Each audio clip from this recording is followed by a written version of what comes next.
Hey everyone, welcome back to Retro Magazines and Patterns. My name is Sophie, and today I have this August 1982 issue of Granny Squares and Needlework from Women's Day. I was looking through this one, and I know it's August. It's a little bit down the road for us, but I found it had a lot of fun things in it. A lot of fun things. So I think, we'll just flip through this one and see what you guys think too. So you can even just see from the contents that they have a lot of things to offer. I do love looking at these old ads, especially the old yarn ads. I know yarn has definitely changed over the years, but it's still fun to see the colors that they pick and things like that, what they were mostly using at that time. So here, this one gives us all of the hints and the stitch definitions and all of that up in the front. So if you need to double check anything, you're going to find all of that up in the front of the magazine, not in the back. I don't know that I have a preference. It's just nice to be either front or back so you know exactly where to flip to. Maybe I kind of prefer the back because it's easy just to get there. I don't know. But they have a pretty detailed stitch definition section. So right here we have the Granny Square Primer. And this one's really great because it's giving you a lot of classic Granny Square designs and maybe a few that were popular at the time. Maybe aren't so popular now, maybe are, I'm not sure. But what I will do is I will go ahead and I will flash up the instructions for the individual Granny Squares as I go through them. So if you're interested in trying some of these retro vintage Granny Squares, you would have the pattern available to you. So the first one is this traditional Granny Square, and it's just a typical Granny Square. They have it blocked really nicely. So that one's really nice. This 5-round Granny Square. Let's see. This is the chain center square, so you're going to see this one over here. But another really cute, pretty one. This one would look great in some really, I get not specific color palette, but if you have, some fun colors in mind, you could do something with that. I like that. Here's a 6-side motif. So you have this right here going all the way down to this part there. That would be really fun to join and make an afghan out of. It's going to give you kind of that jagged edge or asymmetrical finish, but it would be fun to put some tassels on the edge of that, or maybe a neat edging, like a ruffle or something. Then you have the color band square, which is this one right here. It'd be nice if these were in color to kind of read it a little bit better, but I guess it does allow you to use your imagination. Here we have the sunburst square, and the picture for that one is right here. And I think that one's really lovely. The flower center square, because who doesn't love crocheting a beautiful flower? I thought this one was fun, the corner square. So you have all the corners there working up from the one corner. So I like that. I thought it was interesting. You could probably get really creative with how you would assemble those together too, which could be neat. It might make a neat pillow. Here we have a round floral motif. I don't know if anybody's used any of that. I believe it's Red Heart. I don't think it's called One Skein Wonder. I can't remember. But they have the skeins of yarn which are dyed in such a way so that you do not have to cut one color and start another. They're just dyed so that you can work the whole pattern. And I did the Flower Power. I think it was called Flower Power. I'm not sure. But I did the floral one. And it worked. I was really impressed. It was a bit anxiety inducing for me because every time I would get up to a color change, I would be kind of nervous. Did I use enough? Did I not use enough? Is it going to change color at the right time? But more often than not, it actually did. Once I got my gauge worked out, it worked really well. So, but that reminds me of that. Here's a textured square. This is our last one right here. So I will, like I said, I'll put these up. Here we have a guide to counted cross stitch, which is nice. That's something that I do enjoy doing once in a while. I actually have a few cross stitch and embroidery projects that I am getting ready to start on for some gifts. So I might give that a closer look. But it's just some, you know, basics for the cross stitching, stitches, things like that. Here we have 15 tips for a successful bazaar or craft fair. And, you know, I think some of these have probably changed over the years, but it is fun nonetheless. It can still inspire and maybe give you some new ideas for what you're currently working on, especially if you do craft fairs. I really like this Afghan. So I guess this would kind of be a good example of using one of those six-sided granny squares. You can see how it has this really pretty scalloped edge. And it's really beautiful. I like that a lot. I like the colors that they used in that too. I feel like I would not have chosen those, but they're really pretty together. And that's sometimes what some of these are fun for looking through, is getting kind of expanding your color palettes and your ideas as far as color is concerned. Here's some more crocheted Afghans. I like that these look like quilts. I actually thought this was a quilt. I had to look really closely. This one as well. So these are really neat. And you can see they have the pillow up there again with the six-sided granny square. But it gives it that kind of like bubbly look, which is fun. So we have these granny square Afghans as well. I like the greens, the shades that they used in that. And then I really like the colors in this one, the cornflower spread. So it looks like a periwinkle and a real pale like butter yellow, just really pretty. And then this one's very kind of, I don't know if modern's the right word, since obviously this is a vintage magazine, but it has kind of that like geometric, modern, bold kind of look to it. So if you are somebody who appreciates that, that would be a great one to do. You could change that red out with just about anything. Green would look really cool. Orange, hot pink. My daughter loves hot pink, black and white together. Here we have some country classics, and these are really cool. I love this one. The panels here have almost like a woven cane appearance to them, which I love. And then you have the cabled panels over here with the tassels. Those are really lovely. These pillows are nice. I particularly enjoy this square one with the neutrals. I'm not generally pulled to neutrals. I am sometimes, but the way that they work together, that just looks like the coziest pillow to be sitting on your couch. And here's another country classic, Afghan. And that's a really lovely one too. This is the Southwest, the Arrowhead spread for your favorite cowboy, it says. This is lovely. This pretty little cover here, these crocheted pillows. It's a really pretty, simple, delicate design, I think is a good way to describe it. And here's a lovely bedspread. It's called the Winterberry bedspread with popcorn stitched berries alternating with diamonds. That's beautiful. And I love a popcorn stitch. They are just fun to work. I feel like they break up a pattern really well. Here we have some really classic doilies. And I know I always mention this, but I think they're a beautiful touch to add if you're looking to give yourself kind of a vintage or antique aesthetic. You can't go wrong with a doily. Just a doily anywhere under, you know, your side table, not under your side table, but under the lamp on your side table, or a runner on the top of your dresser. I particularly like this one. It looks like some little trumpety flowers like tulips or something around the edge. It's really pretty. This one looks like just little squares, like I wouldn't call them granny squares, but little squares kind of attached together for a little runner. And I thought these were so cute. I absolutely love these cute little mother-daughter vests. I'm pretty sure my kids are almost to the age where they would rather die than match me in a vest, but maybe not. We could check. But these are really cute. I love the little embroidered daisies on them. So these are definitely in there. I did look to see if the instructions for these gingham like dress and apron were in here. I don't believe that I found them. There is some edging and like some, you know, details that are crocheted that are in here, but unfortunately don't get too excited about the dresses because I did not find a pattern. Okay, sorry about that. my light kind of went out there. So if the lighting changed a bit, I apologize. I hope that this still works for you guys.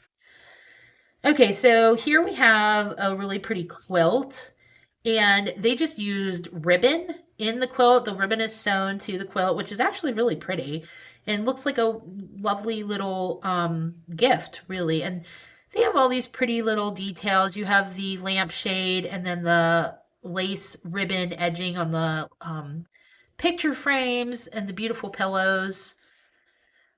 Just a really pretty touch to a girly girl's room. I like the use of ribbons.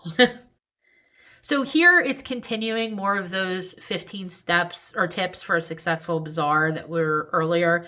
And it is going to finish up here, I think, on page 93.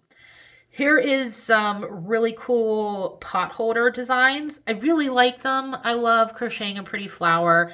These pot holders are really lovely too. So if you're looking for something that's both functional and also aesthetic, those would be a great addition to a kitchen and a fun project to work.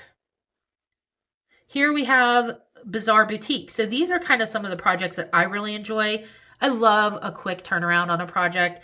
Sometimes I just need that like instant gratification of picking up my hook and some yarn and making something that I can finish pretty quickly. Sometimes I just need it. I don't think I'm alone in that. But here we have just some cute little pieces that you can make. There's this little placemat, these little pot holders. I like these neckties a lot. I think that could look really cool on the right guy. And I know neckties aren't super popular at the moment, but every once in a while you find yourself in need of one. This doily is beautiful. I like the different colors with the flowers and the leaves in there. A little cozy for your pup, very sweet. And I do really like the colors of these pot holders there. Oh, that's right. I forgot. As I was flipping through this, I found that I had some additional things added in here. Some Hirschner's. It's the instructions for these crocheted Granny Star pillow and Granny Star Afghan. So these are the images right here. And then the instructions are here. So somebody tucked this in and just kind of left that tucked in, and then I found it all these years later. This says it's from 1995. I'm not sure when these were tucked away, but all the same, it's always fun to kind of find these things that somebody placed away and then maybe they were forgotten about. But this is the Granny Square Afghan. So not a lot to them, but that's a cute little thing, a cute little surprise to find. So here are some embroidered pillows, more flowers. Does anybody get tired of seeing flowers? I don't. I always like seeing them. That's really pretty. Like a larger needlepoint, so that's not going to take terribly like a long time to make up, but it's cute. And I really thought that this was so creative. If you have a hammock, a plain old hammock, you could totally embroider something beautiful on that. And it just really would give your space such a unique I guess aspect. It's just something really cool. I've never really seen anything quite like that. I like that a lot. So here's a sampler with some letters and a cute little pillow here. I like this. It's cute. It's like it says oversized cross stitches, and it does make the letters pop. It's really cute. That would be a great project for a young one who's learning, maybe like a preteen, that kind of age. They really want to make something functional. That's a really cute way of doing it. Here we have some fashion pieces. I like this sweater. The colors aren't calling out to me, but I like the bishop sleeves on that. And it does look just cozy, and it looks simple enough. Kind of looks like it's made up in panels. So you can't go wrong with that. This one's really cute. The crocheted cardigan. Step out in our super looking patchwork cardigan. Double rectangles of post crochet are sewn together for extra warmth. So that would be a fun one to work up. I did want to just say how cute I thought this was. There are no patterns for this. This is an ad, but I just thought this animal tree embroidery piece was so pretty. If you're lucky enough to find that kit available online or the instructions, let me know, because that is it's just so adorable. And if you're good at needlework, I'd love to see a finished project. I am still learning. We have some more fashion pieces. Unfortunately, they're not in color, but I don't think that they necessarily need to be for you to see how cool they are. This long, kind of like granny square jacket cardigan is really cool. I would love to see this in a million different color combinations. I just think that would be really great and cozy, and especially in the fall with jeans and a t-shirt. I like this granny square skirt. That's a really great way if you are somebody who loves your craft and you want a way to wear that to the office, you could totally make that work. And then there's this really cool kind of pop over tunic blouse thing with the granny squares. Different sizes, but very cool. Oh, here we have some costumes. I had a lot of fun looking at this. I know when my oldest was her first Halloween, when she was a little butterball, my mother-in-law made her a Cabbage Patch Kids wig, which was really cute. But these are cute. I love this bunny hat piece. That's really fun. And I think they're just combining these with some like jumpsuits, bodysuits, nothing major. Like could wear a sweatsuit with these. The mushroom hat I thought was hilarious. That's really fun. Just some cute little Halloween costume tidbits. And if you like your kids to use them for dress up all year round, those are fun. They would definitely get some use. So here we have some of the Afghan patterns. I'll just kind of flip through there a little slowly. The stained glass Afghan. Here's that one that we were looking at that looked like, I said it looked like it had a woven cane, like panels in them. There's the arrowhead spread for your cowboy. The Winterberry bedspread, that's the one that had the diamonds and the baubles or the popcorns in them. Here's some of the doilies and the table runners that we were looking at. Okay, and then here's the bi-color apron trim. Mother-daughter vests. There's that pattern right there with the Lazy Daisy stitch. But yeah, you can see there's the Pico apron and optional blouse trim, but I do not see any instructions for making the actual dress, which is a little disappointing because I felt like they really kind of showcased them. And I love gingham, and especially that dress was so pretty. Excuse me. So here we have some of the picture frames that were covered in the lace, the ribbon flowers, eyelet lampshade cover, the ribbon weave pillow. So that one really had a lot in it. And then we have some pot holders, crochet hook holder. There's the ties right there. The pet basket blanket.